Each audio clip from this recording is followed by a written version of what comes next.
It's working.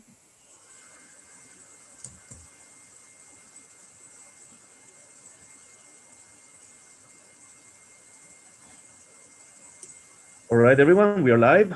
Welcome back to another Quantum Matter seminar. It's a pleasure today to introduce Armando Aligia from Bariloche, Argentina, who's going to be presenting his latest work on Kondo effect. Armando, thank you very much for joining us today, and please go ahead. Okay, thank you very much. How much time is left for the meeting? Oh, I mean, it's scheduled for 1 hour, so Okay, so I 1 hour. try to do it in 45 minutes to save the time lost. Okay, this concerns new results on the Kondo effect. I will explain what it is for those who do not know it. For systems with atoms or molecules on metallic surfaces. This work has been done in collaboration with several Argentinian people, except Rok Zitko, which is from Slovenia.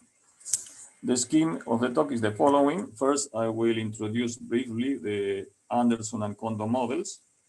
Then I will explain the differential conductance for a system of a cobalt atom on the 111 surface of copper.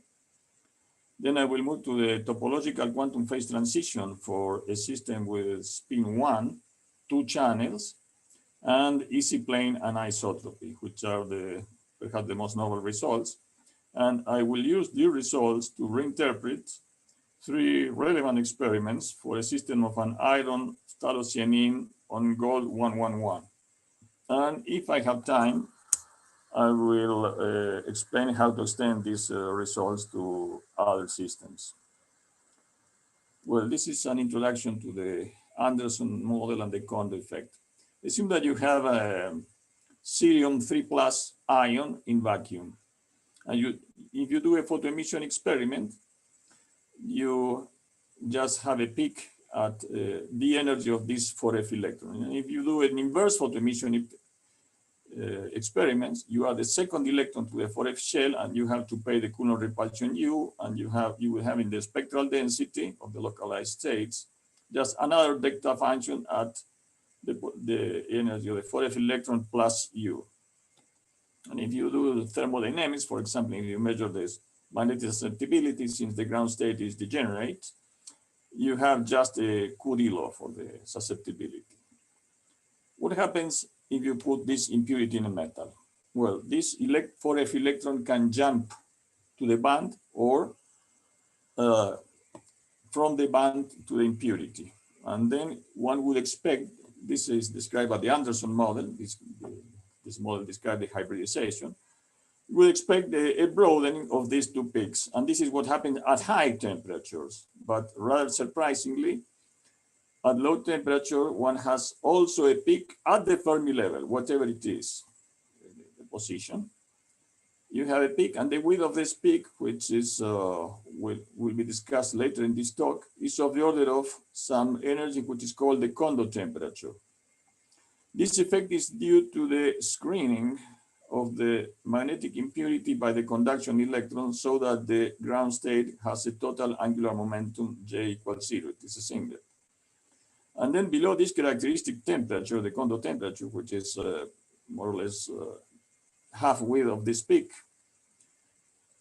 below this temperature, the magnetic susceptibility saturates. Okay, and the Kondo effect is implied when you, instead of going an electron to the band and coming back, you just consider this process in second order. I mean, the valence is the same, but you just flip eventually the angular momentum. Or if you have a spin 1/2, the spin could flip up and down. And this is the Kondo effect. And this is, many experiments measure this peak in the differential conductance at low bias voltage. There are other experiments in which you see a dip. And this is ascribed to the conduction electron, because of the conduction electron, when you have a peak in the localized electrons, say F or D in general, for cobalt they are D electrons, which are localized, they have a peak. And the conduction electrons have a dip. And what was assumed until recently is that this is due to the fact that the STM tip, the peak of the scanning tunneling microscopy, sees the conduction electrons rather than the localized d electrons, for example, in this paper some time ago. However, this is not so simple. There are recent experiments which suggest that the tip is seeing mainly the s electrons of the cobalt. So what we did is to consider the whole phenomenology, which is sketched here. This green sphere is the cobalt atom. When we include the localized d electrons and the s electrons, which we use a subscript a to differentiate it from the surface electrons. This blue slab here represents the surface, the copper 111, which has bulk and surface states. And the complete model has a hybridization between the localized d electrons and the surface and bulk conduction electrons, and also the s electrons of cobalt with the surface and band electrons of the copper surface. This is the cobalt atom. And we have some free parameters. The hybridization, these V's are more or less known. What is not known is these T's, which are the hopping between the tip and the different states here, the S states, D states, bulk states, and surface states. And okay, well, there was an experiment of Limot and others some time ago in which they observed two features. One is exactly this dip around the Fermi level, which was explained before as due to conduction electrons from the surface or bulk. But there is also another resonance here, which is exactly below the surface band. The copper 11 surface has surface electrons which begin, a band of surface electrons which begin more or less here, 450 milli-electron volts below the Fermi energy. And exactly below this band, one has this strong resonance, and Limot and others explain this peak as a consequence of a resonance of the s electrons of cobalt mixed with bulk and surface states. But this peak has been explained as due to the, using the fact that the tip, the STM sees mainly the s electrons of cobalt, and this was explained mainly as a consequence of the surface electrons. So what we did is to reconcile both pictures, and what we obtain is actually that the tip is seeing the s electrons, which is very reasonable. The tip is nearest to the s electrons of cobalt. This is just the density of states of several states. The d electrons have more or less what I have shown before for the Kondo states, a peak at the energy of the d electrons, a peak at Ed plus U, which we take here as 2 electron volts. A peak at the Fermi energy. There is a structure here due to the onset of the surface band, but it's more or less the same as what I have shown before. The s electrons also have a peak near the Fermi level. So the origin of this dip here is actually due to interference effects between the d and s electron mediated through the surface and bulk conduction electrons, mainly the surface ones. Well, what we did here is using the numerical normalization group. And well, there's as the main conclusion of this part, what we see is that the tip senses mainly the cobalt for states. This is consistent with several other experiments. And the dip in the differential conductance at 0 voltage is due to the interference between the cobalt D and S state mediated mainly by the surface electrons. If we do not consider the surface electrons, the dip is transformed to a peak, which is what happens when the 111 surface is replaced by the 100 surface. After our work, there appears a work of Tak and others with the same conclusions. they did first principle calculations and approximated the Kondo effect using equation of motion, but the conclusions are practically the same. Okay, this is the first part. If you have a question, you can interrupt me at any time. Now I come to the second part. We have studied some time before a model for gold chains doped with oxygen just to move the Fermi energy, which contains a nickel impurity. The relevant states of this nickel impurity are the XZ and YZ, which are degenerate. Because of Kuhn rule, they form a spin 1, and in addition, there is a easy plane anisotropy, which favors the SZ equals 0 component on the spin 1. These terms hold with the respective bands of the same symmetries, IZ and XZ. So this is a two-channel model, but it is compensated. I mean, it shows the usual Kondo effect as before, except for the fact that when D is large enough, something strange happens. I mean, if the anisotropy is less than the critical anisotropy, we have a peak in the Kondo spectral weight, and everything satisfies known theorems. If the anisotropy, however, is larger than the critical anisotropy, this theorem, the Langmuir theorem, is not satisfied. And there is a non-Fermi liquid state at critical anisotropy. To state this more clearly, well, let me first explain a little bit what happens when one has more than one channel. I mean, what I had explained to you with the Kondo effect is the compensated Kondo states in which the 2 times the spin is equal to the number of bands or of channels that you have to screen the momentum. And then there is the equilibrium state is a singlet and it is compensated. If you do not have enough bands or enough channels to screen this purity, one has the underscreen Kondo effect. And in this case, the ground state is degenerate at low temperature when one has a spin of magnitude S minus m over 2. And at low temperature, it behaves as a singular Fermi liquid. I mean, it's very similar to a Fermi liquid, but there is some singularity in the self-energy. And the other possibility that you can have is the overscreen Kondo effect when you have more channels than 2 times the spin. The paradigmatic example is the 2-channel Kondo model, which shows a residual entropy of 1/2 logarithm of 2, which is rather strange.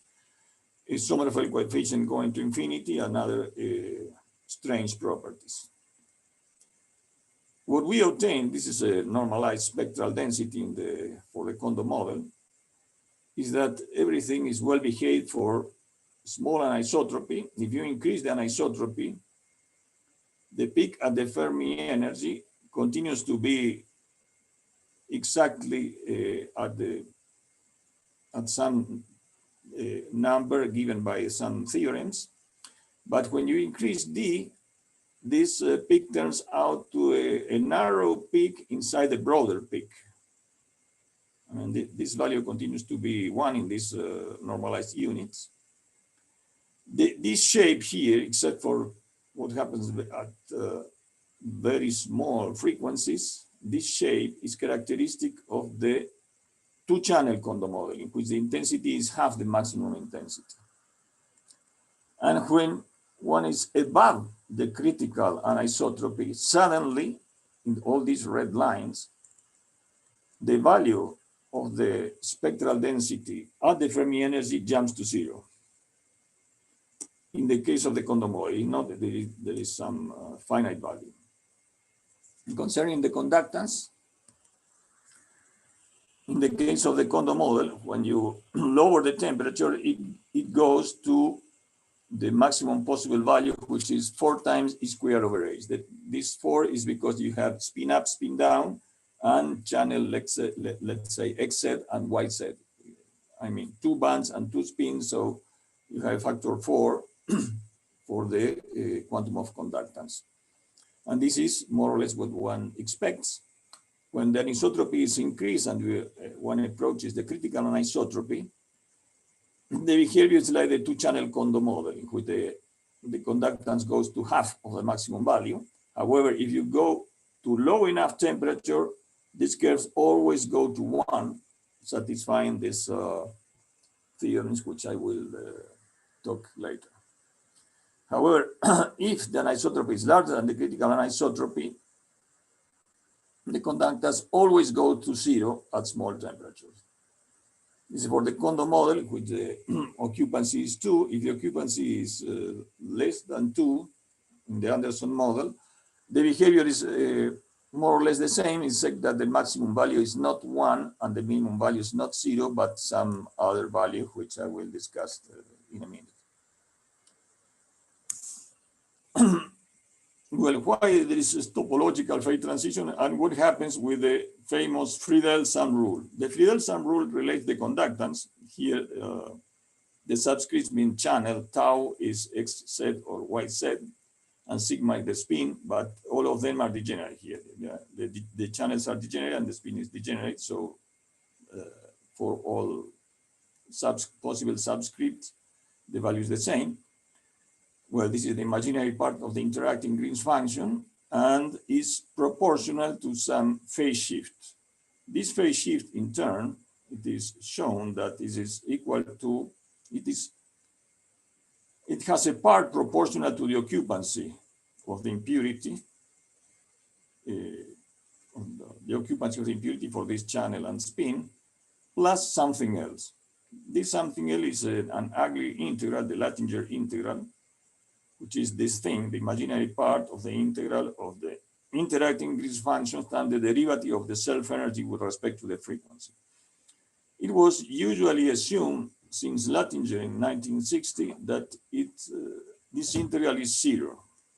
There was some recent discussion in which this is not 0, but what we find is that it is quantized and it is not 0 in general. And this the presence or absence of this term is what gives you the strange behavior or the jump to the 0 spectral density and 0 conductance in the case of the Kondo model. Seki and Junoki, 5 years ago, discussed for the case of the Hubbard model or of an extended model in general, that this integral, this Latinger integral, is related actually to this thing, to the winding number of this object, which is the determinant of the non-interaction Green's function divided by the determinant of the interacting Green's function. And this is this thing here is just how many times or how many poles do you have in this quantity. And this is why it has a topological character. And in general, this integral is not 0. And this is what happens in our case. What we did in this work some time ago is to use this general Friedel sum rule, calculate by numerical renormalization group the conductance for a given channel and spin. We also can calculate the occupancy and see what is remaining here. And what we find is that effectively, if the anisotropy is less than the critical anisotropy, the Latinger integral is 0. If it is larger than the critical anisotropy, the Latinger integral is pi over 2. And in the middle, one has the behavioral characteristic of a two-channel Kondo model. This is basically, well, this is a kind of phase diagram. When you include the temperature, there is a non-Fermi liquid behavior above at temperatures above 0 and near the critical anisotropy. And there is something which is a usual Fermi liquid, which we call Landau Fermi liquid below the critical anisotropy and what Luis Manuel called the non-Landau Fermi liquid above critical anisotropy. Why non-Landau Fermi liquid? Because Landau assumed that any Fermi liquid can be adiabatically connected to a non-interacting system. However, in the non-interacting system, one always has this integral IL equal to 0. So it is not possible to connect this Fermi liquid because it behaves as a Fermi liquid, but it is not possible to connect it adiabatically to a non-interacting one. So this is why it is called non-Landau Fermi liquid. Well, now I am going to discuss some physical system, which is iron phthalocyanine on gold. This system has a spin 1. The relevant orbitals have symmetry z squared, or if you want 3z squared minus r squared. And there are other pi orbitals, which are xz and yz.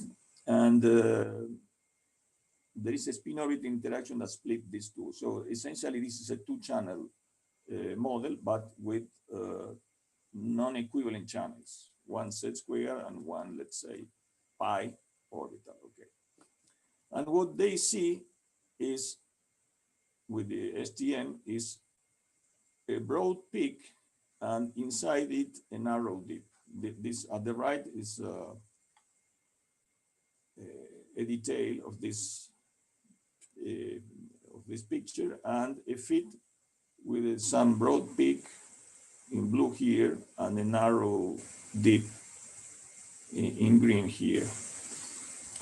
This is very similar to our results, but the experimental results are for 2012, and our previous results were from 2018. So 6 years later, our theoretical results appeared. So it was not available for an interpretation. What these people say is the following. What we have is a two-stage Kondo effect. One Kondo effect for the broad peak, which is due to the z squared electrons. And the STM tip is seeing the localized z squared electrons. So the localized electrons show a peak in the spectral density. And the narrow dip is due to the pi electrons, and one is seeing a dip because the tip is seeing mainly the extended or conduction electrons of pi symmetry. So this is a little bit strange because for one symmetry, you are asking that the tip sees mainly the localized states, and for the other symmetry, the tip is sensing mainly the conduction states. But okay, it is a possibility. What can decide what happens is if you lift the molecule from the surface. You lift the molecule from the surface, the hybridization is reduced. If the hybridization is reduced, the Kondo temperature is also reduced. It means that both peaks should narrow. Instead, if one is here one of these, if this experimental curve is due to the fact that the system is, the narrow dip is due to the fact that the anisotropy is a little bit larger than the critical anisotropy, so you have a broad peak and a narrow dip mounting on it, then if you lift the molecule, you weaken the Kondo effect. If you weaken the Kondo effect, it's equivalent to increase the anisotropy, so the peak should widen. Well, this experiment has been done recently, some years ago, and in fact, what happens here is that the dip broadens. So it is in agreement with our theory. However, our theory that what we had done before was for degenerate channel. These channels are not degenerate. In any case, we have done recently the generalization with the help of Rok Zitko from Slovenia. And we can explain, simply what is seen in the experiment, simply by the fact that the Kondo exchange is reduced by a factor F, both Kondo exchange for the z squared channel and for the pi channel in the same magnitude F. So decreasing this F, one sees how this dip broadens, reaching finally some value which is the order of the anisotropy, which is 5 millielectron volts. In this case, we use a two-channel model for simplicity because it is very difficult to use in numerical renormalization group. And recently, I made a calculation with Slave boson, which is not so accurate, but permits to use 3 channels. And I find that the spin-orbit coupling justifies a two-channel model instead of a 3-channel model. And there are other experiments on this system, also very recent from Nature Communications. And we also can explain them. Well, the temperature dependence is not so surprising. I mean, if the temperature is larger than the magnitude of the dip disappears. But what is more difficult to explain is what happens with the magnetic field. The magnetic field turns continuously the dip into a peak as you increase the magnetic field. These are a moderate magnetic field of 11 Tesla transforms the dip into a peak. And this is more difficult to explain even with our previous theory because we had a jump in the spectral density, and this is a continuous evolution. What happens here, and well, this is a little bit technical, but we have generalized this Friedel sum rule for several channels. Actually, this was discussed before by Sawadotsky and Yoshimori, but they neglected the topological effects. I mean, to obtain a relation between the spectral density and the phase shifts, one uses conservation laws. And we have here 3 conservation laws. For the total number of particles, for the total spin, and for the pseudo spin, I mean the difference between the 2 channels. So we have 3 topological invariants, but there are 4 different Latinger integrals. So there is one variable left, which we have called alpha. And we find numerically that the topological invariant related with the occupancy, this T1, is actually has a topological character. It is 4 times a number which is either 0 or pi over 2, depending on the critical anisotropy, depending on anisotropy. And the other 2 related with spin and pseudo spin are 0. Okay, and this alpha is in principle unknown. We have obtained this from numerical renormalization group, except for if the magnetic field is 0, by symmetry, one has this alpha equal to 0.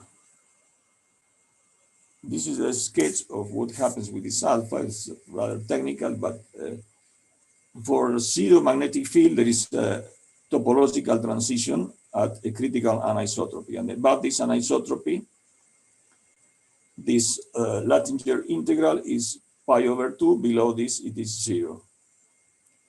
When you go out of B equals 0, well, there is a divergence in the self-energy here, actually, which moves away from the Fermi energy as long as you put the magnetic field. So this topological integral, or the Latinger integral, jumps to 0 when you have a finite B.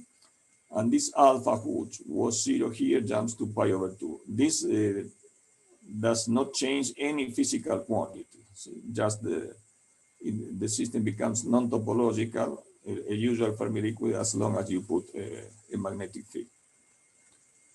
And okay, this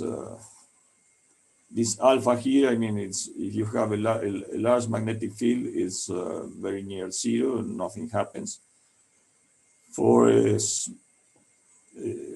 small magnetic field, for small anisotropy,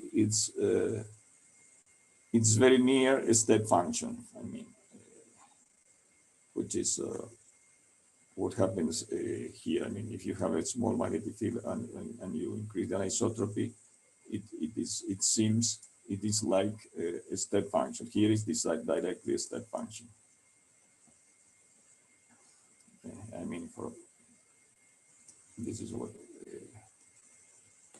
the anisotropy axis for large anisotropy it is rather weird, and for small anisotropy it behaves well. And this is for small magnetic field. So this is rather a step function when you go to small magnetic field. Okay, this I can put now the main conclusion regarding the iron phthalocyanine on gold. Everything is consistent that with the fact that the system is a non-Landau Fermi liquid, in the sense that it is, has a topological non-trivial Latinger integral, and it is near the topological quantum transition to an ordinary Fermi liquid. We predict that if we press the tip against the molecule, the transition should be induced. I mean, at zero magnetic field, if you push the tip against the molecule, you increase the hybridization, and with it, the Kondo effect, because you have molecular states of the conduction states of the tip that mix with the molecule, and this should induce the transition.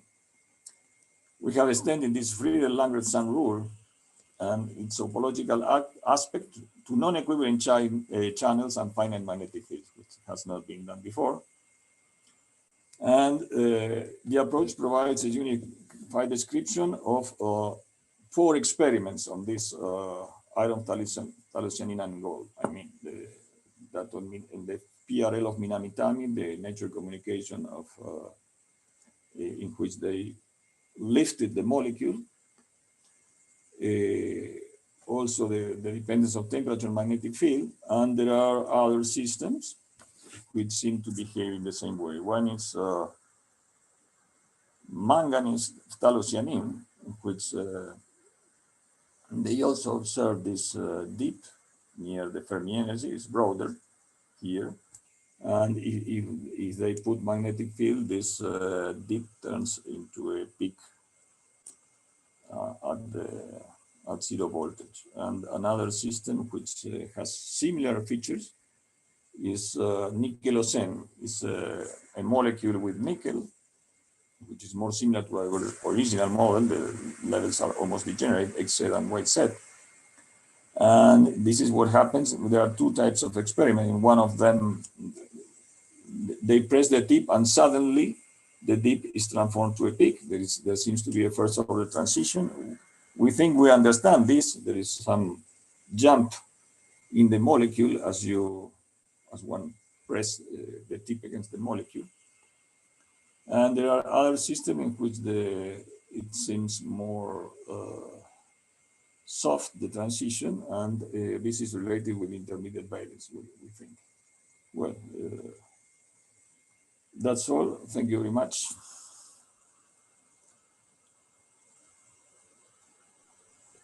Thank you very much. It was a very fascinating talk. So yeah, with that, I open the floor to questions. Of course, that goes for people in here too. Yeah, go ahead, Luis. Oh. Hi, Adrian. Hi, Armando. Hi. Nice to see you guys again. Very nice talk, Armando. I really enjoyed it. Very interesting results. Thank you. I have actually 2 questions, one on the first part and one on the second part. I'll start with the one on the first part, which was quite interesting to see that, you know, the s orbitals from the Cobalt actually make the shape of that funnel shape that STM sees. So my question is, when the experimenters do that fitting that they always do to extract the Kondo temperature, do they get the correct value of the Kondo temperature that you say calculate with NRG, or do they get, say, a factor of 2, 5, because they're using essentially the wrong fitting that was first proposed in that paper by Ozagi that you mentioned? Okay, this is an interesting question.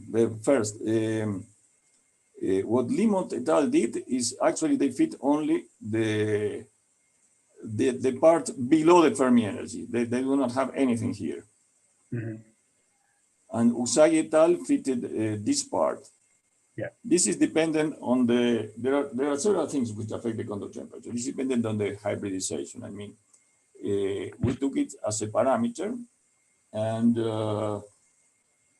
I don't know if Taka and others, which made first principle, if they could calculate it, but it usually, as you probably know, it is very difficult to predict the Kondo temperature because of the exponential dependence. But yeah, in addition to it, the value that experimentalists report depend on the range of the fit.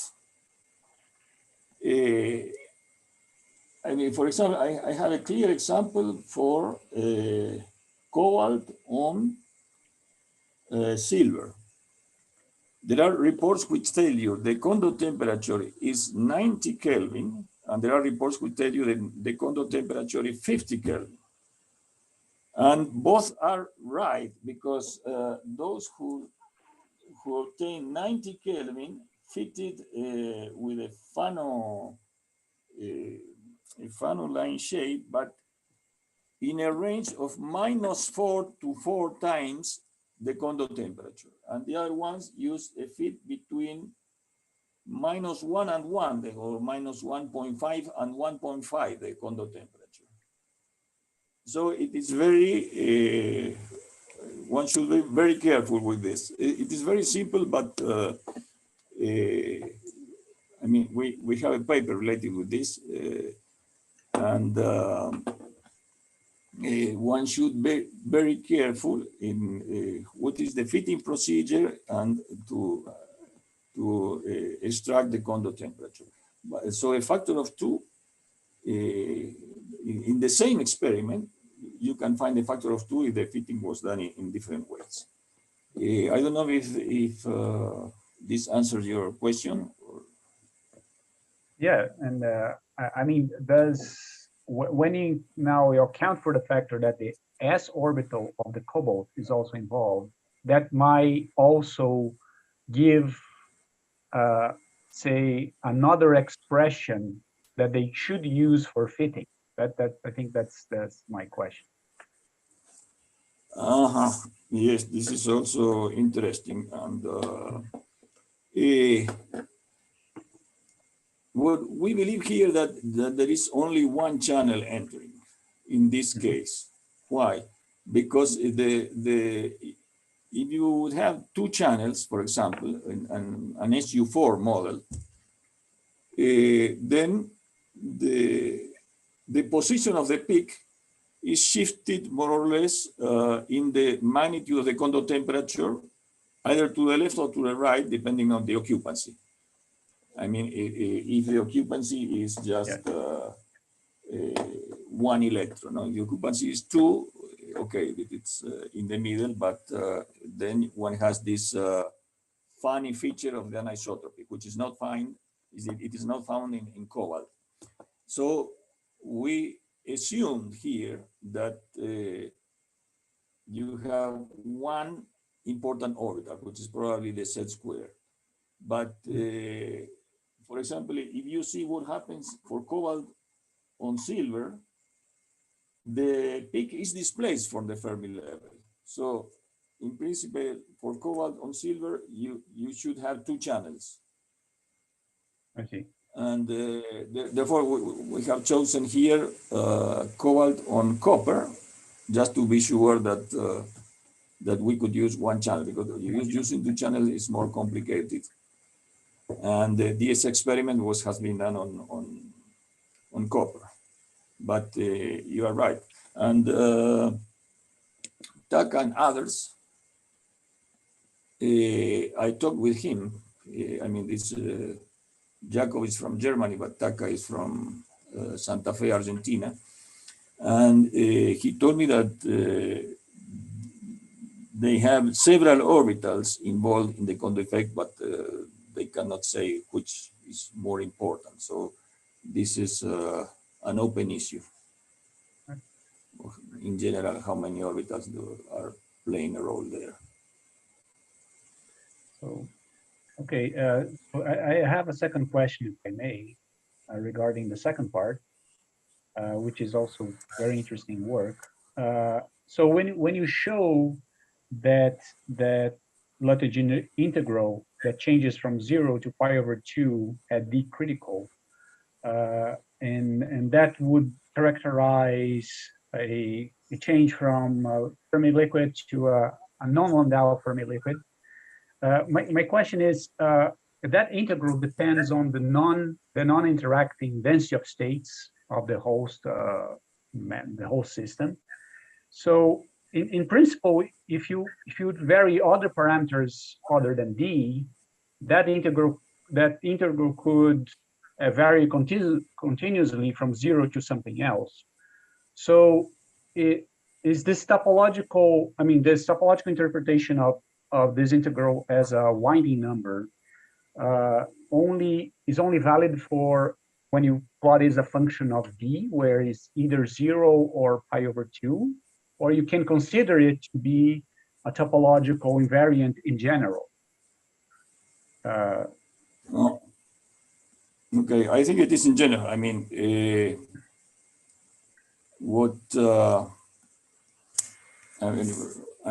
we learned from Seki and Junoki in this paper, and they discussed the volume of the Fermi sphere or whatever, the volume of the Fermi surface in general. What is the volume enclosed there? And there can be a jump of integer according to this value. And I mean, it is rather easy mathematically to express the Lagrange integral in terms of this quantity. So in our case, what we found in the Kondo model is that there is a pole in the self-energy, and then there is a 0 in the interacting grid function. So this DC diverges exactly in the non-Landau phase, diverges at the Fermi energy.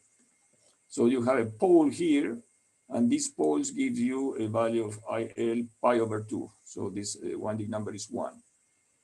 And I think this topological character remains there. The funny thing is that if you have little symmetry, as in if you put the magnetic field and the two channels are not equivalent, you need both conditions, magnetic field plus non-equivalent channels.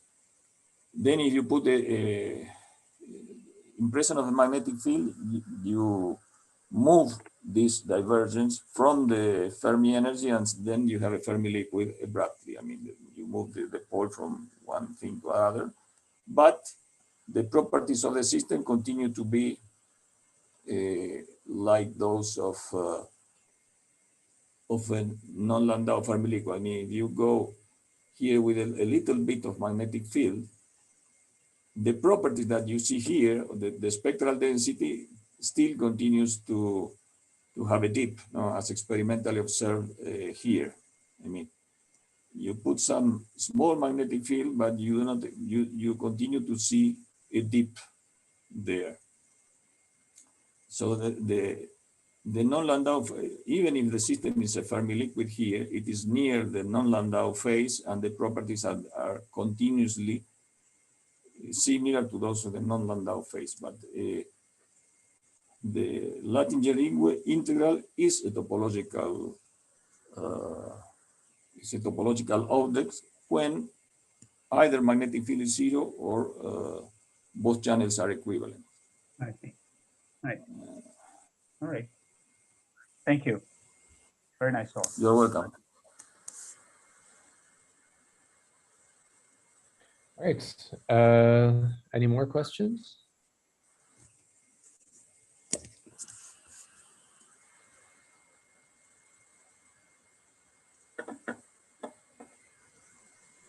Okay. If that's it, then I'd like to thank Armando for giving this wonderful talk, and we will see everybody next week, right? Yes. Okay. All right, bye-bye, everybody. Thank you.